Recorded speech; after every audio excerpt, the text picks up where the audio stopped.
আমাদের 10:30 যথাসময় আমাদের কর্মসূচি শুরু হয়েছে। আজকে সমগ্র সচিবালয়ের কর্মকর্তা কর্মচারীদের এখানে ঢল নেমেছে, কারণ প্রত্যেকের গায়ে এখন প্রত্যেকের একটাই দাবি, এই কালো আইন বাতিল করতে হবে।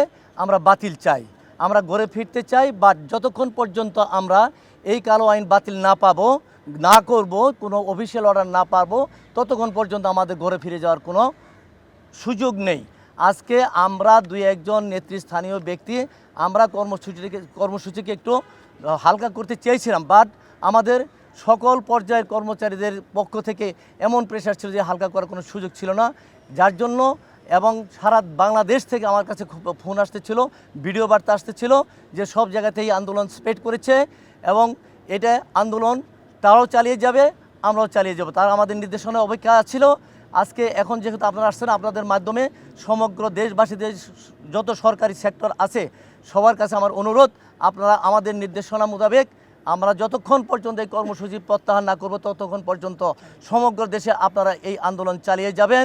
এবং আমি আজকে বিশেষ করে একটা কথা বলেছি মাননীয় প্রধান উপদেষ্টা সহ উপদেষ্টা পরিষদের সকল সদস্যের কাছে এবং সচিব মহোদয়ের কাছে আমরা বিনীত অনুরোধ করেছি যে আপনারা আমাদের এই দাবি বাস্তবায়ন করলেও আপনাদের কোনো লাভ নাই, বরং এটা কী হবে, এই আইনটা যদি, এই অধ্যাদেশটা যদি আপনারা রেখে যান তাহলে কি হবে, এই অসাধু কিছু কর্মকর্তা এটাকে অপপ্রয়োগ করবে। এতে আমাদের কোনো লাভ নাই, সরকারের কোনো লাভ নাই, লাভ হবে কিছু অসাধু কর্মকর্তাদের। আজকে আমাদের অনেক মন্ত্রণালয়ে কঠিনভাবে হুঁশিয়ারি করেছে যে তোমরা কেউ বাইরে যেতে পারবে না, বাট আজকে কোনো কর্মচারী ঘরে আটকায় রাখতে পারে নাই। আমার দৃঢ় বিশ্বাস আগামী দিনগুলিতে আন্দোলন আরও তীব্র আকার ধারণ করবে যদি সরকার এটাকে পদক্ষেপ নেয়। আজকে আমাদেরকে ভূমি সচিবের পক্ষ থেকে একজন এসে আন্দোলন চলাকালে জানিয়েছে যে 2টার সময় আপনাদের সাথে বৈঠক হবে ক্যাবিনেটে, নাকি এটা আমরা নিশ্চিত না। আমাদেরকে একটা মেসেজ দেওয়া হয়েছে ভূমি সচিবকে প্রদান করে 7 সদস্য বিশিষ্ট সচিব একটা কমিটি করেছে আমাদের সাথে আলোচনা করার জন্য, বাট এখন পর্যন্ত আমরা অফিসিয়ালি কোনো ফোন পাইনি এবং এখন পর্যন্ত কেউ আমাদের সাথে যোগাযোগ করে নাই। আগামীকাল 10:30 আমাদের কর্মসূচি শুরু করা আছে। আজকে যদি কোনো ভালো কোনো সংবাদ আমরা না পাই এই সভা থেকে, যে আলোচনা সভা হওয়ার কথা, তাহলে আমাদের কর্মসূচি আগের মতো চলবে এবং সারা দেশে এটা স্প্রেড করবে। আপনাদের মাধ্যমে একটা অনুরোধ করতে চাই, আমরা বিশেষভাবে আজকে জানতে পেরেছি যে প্রধান উপদেষ্টা হতে দেশে বাইরে যাওয়ার কথা। আপনাদের মাধ্যমে প্রধান উপদেষ্টার কাছে বিনীত অনুরোধ, আপনি যাওয়ার আগে এই বিষয়টা নিষ্পত্তি করে গেলে এই 18 লক্ষ কর্মচারী সুন্দর পরিবেশে সুন্দর সুশৃঙ্খলভাবে তাদের অফিসে বসে কাজ করবে। ইনশাল্লাহ আমরা আপনাকে সহযোগিতা করব, সার্বিক সহযোগিতা করব, আমরা ঘরে ফিরে যাব, আমরা কাজে মনোযোগ দেব। সচিবালয় সকল মন্ত্রণালয় বিভাগ এর কর্মকর্তা কর্মচারীগণ সচিবালয়ে বাদামতলা চত্বরে নেমে এসেছিল। তারা সকলে আমাদের কর্মসূচির প্রতি আনুগত্য, ঐক্যমত্য এবং শৃঙ্খলা বোধ সহকারে সকলে কর্মসূচিতে অংশগ্রহণ করেছিলেন।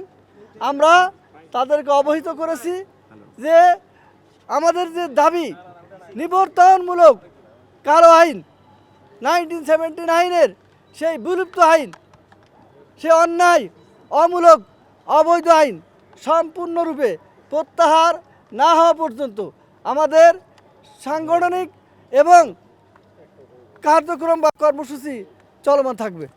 আজকে আমাদের মিটিং চলাকালীন সময়ে, সমাবেশ চলাকালীন সময়ে আমাদেরকে জানানো হয়েছে ভূমি মন্ত্রণালয়ের সিনিয়র সচিব জনাব ASM সালেহ আহমেদ স্যার এবং আরও 6 জন সচিব মিলে মোট 7 জন সচিব মহোদয় আমাদের সাথে বসবেন।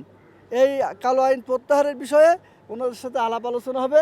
আলাপ আলোচনার পরে তারপরে আমরা আগামীকাল সমাবেশের মাধ্যমে এই বিষয়টা কর্মচারীদেরকে জানিয়ে দেব। আসলে হাসনাত আবদুল্লাহ সাহেব উনি একজন ছাত্রনেতা এবং ওনাদের ছাত্র জনতার যে রক্তাক্ত সংগ্রাম, তার কারণে আজকে সচিবালয়ে আপনারাও আসতে পারছেন, আমরা কথা বলতে পারছি।